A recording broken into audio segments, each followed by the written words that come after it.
दोस्तों, क्या भगवान केवल मंदिर में रहते हैं? क्या भगवान केवल उन्हीं को सुनता है जो एक विशेष धर्म, जाति या परंपरा से जुड़ा हो? और क्या ऐसा हो सकता है कि भगवान स्वयं अपने भक्त के घर भोजन लेकर पहुंच जाए? आज मैं आपको एक ऐसी सच्ची कथा सुनाने जा रहा हूं जिसे सुनकर शायद आपकी आंख नम हो जाए।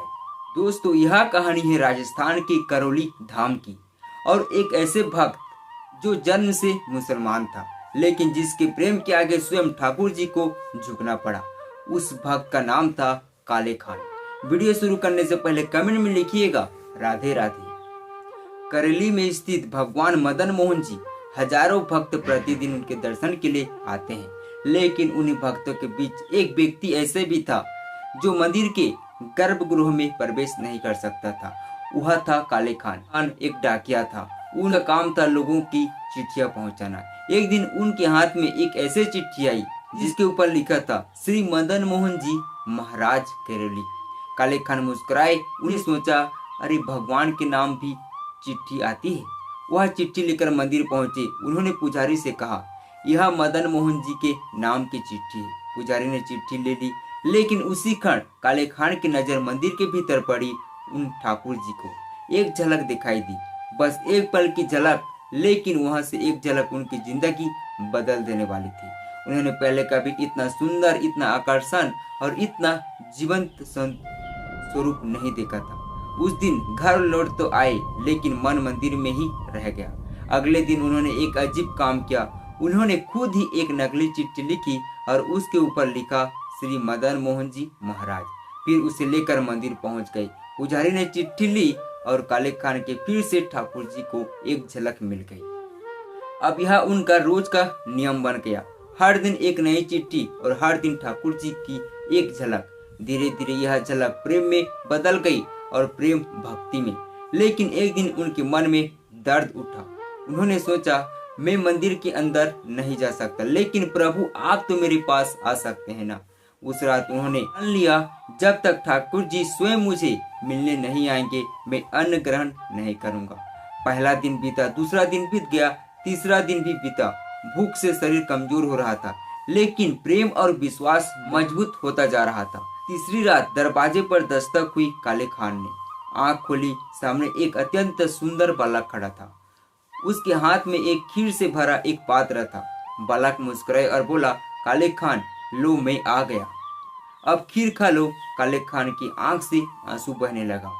बालक ने अपने हाथों से उन्हें खीर को खिलाया और कुछ देर बाद चला गया। अगली सुबह पूरे करेली में हंगामा मचा हुआ था कि मंदिर का एक पवित्र पात्र गायब था।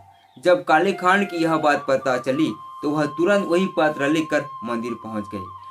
लोगों ने उन्हें घेर लिया। किसी ने कहा चोर, किसी ने कहा मंदिर का बर्तन चुरा लिया, लेकिन काले खान ने शांत स्वर में पूरी घटना सुना दी। पहले किसी का विश्वास नहीं हुआ, लेकिन धीरे धीरे सब समझने लगे कि यह कुछ अलौकिक हुआ है। उधर काले खान की भक्ति बढ़ती जा रही थी, लेकिन उनके समाज में उनकी आलोचना भी बढ़ती ही जा रही थी। उनके कोई संतान नहीं था। लोग ताना मारते थे, तू काफिर हो गया है, तू हिंदू के भगवान के पीछे भागता है, इसलिए तुझे औलाद नहीं मिली। यह शब्द उसके हृदय को घायल कर देता था। एक दिन उन्होंने रोते हुए ठाकुर जी से कहा, प्रभु यदि आप उचित लगे तो मुझे एक संतान दे दीजिए, ताकि लोग मुझे ताने देना बंद कर दें और मैं शांति से आपका नाम ले सकूं। कुछ समय बाद उनके घर में एक पुत्र का जन्म हुआ। काले खान खुशी से झूम उठी। उन्होंने कहा, यह मेरा कन्हैया का प्रसाद है। लेकिन दुनिया ने कहा, यह तो अल्लाह की मेहरबानी है। काले खान मुस्कुरा दिए। उन्होंने बहस नहीं करना चाहते थे, उन्हें सच्चाई पता था। समय बीतता गया, बेटा बड़ा होने लगा। एक दिन वह 7-8 वर्ष का हो चुका था, लेकिन फिर एक ऐसा घटना घटी जिससे सब कुछ बदल दिया। बच्चे को सांप ने काट लिया। पूरा परिवार घबरा गया। पत्नी रोते रोते मंदिर पहुंची। उसका दर्द क्रोध में बदल चुका था। वह चिल्लाई, और आज मेरे बच्चे को कुछ हो गया तो न तुझे छोड़ूंगा न तुम्हारे मदन मोहन को। जब काले खान नदी किनारे पहुंचे तब तक बहुत देर हो चुकी थी। वेद ने बच्चों की नाड़ी देखी और धीरे से कहा, अब यह नहीं रहा। यह सुनते ही पत्नी टूट गई।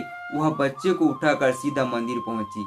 बच्चे को ठाकुर जी के सामने रख दिया और रोते हुए बोला, मुझे मेरा बच्चा वापस चाहिए। उधर काले खान शांत खड़े थे। उन्होंने भगवान की ओर देखा और कहा, प्रभु मैं दूसरा मजहब का हूँ, आप पर मेरा कोई अधिकार नहीं, लेकिन लोग कहते हैं कि आप जगन्नाथ हो, संपूर्ण जगत के नाथ। यदि यह सत्य है तो आज सबको दिखा दीजिए। इतना कहकर उनकी आंख से एक आंसू टपका।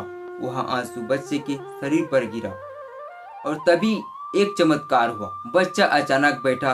उसने घबरा कर इधर उधर देखा और जोर से बोला, वो कहाँ गया? वो काले काले घुंघरालू बाल वाले, वह बड़ी बड़ी आंख वाले, अभी तो मेरे साथ खेल रहे थे। पूरा मंदिर शांत रह गया। लोगों के मुंह खुले रह गए। किसी की आंख से आंसू बह रहे थे, किसी के हाथ अपने आप जुड़ गए। काले खान समझ गया, आज भी ठाकुर जी अपने भक्त को नहीं छोड़ते। आज भी प्रेम के आगे भगवान बन जाते हैं और आज भी उन्हें धर्म नहीं दिखाई देता। इसलिए आज भी करौली में भगवान मदन मोहन जी को आरती के समय काले खान का नाम श्रद्धा से लिया जाता है, क्योंकि यह कहानी हमें सिखाता है भगवान तक पहुंचने का रास्ता धर्म, जाति या पहचान नहीं, बल्कि सच्चा प्रेम और अटूट विश्वास है। यदि आपके हृदय में भी भगवान के लिए सच्चा प्रेम है तो कमेंट में लिखिएगा राधे राधे। दोस्तों वीडियो पसंद है तो वीडियो को लाइक करके जाना, मैं चैनल से नए जो सब्सक्राइब करके जाना। मिलते हैं नेक्स्ट वीडियो के लिए, तब तक के लिए राधे राधे।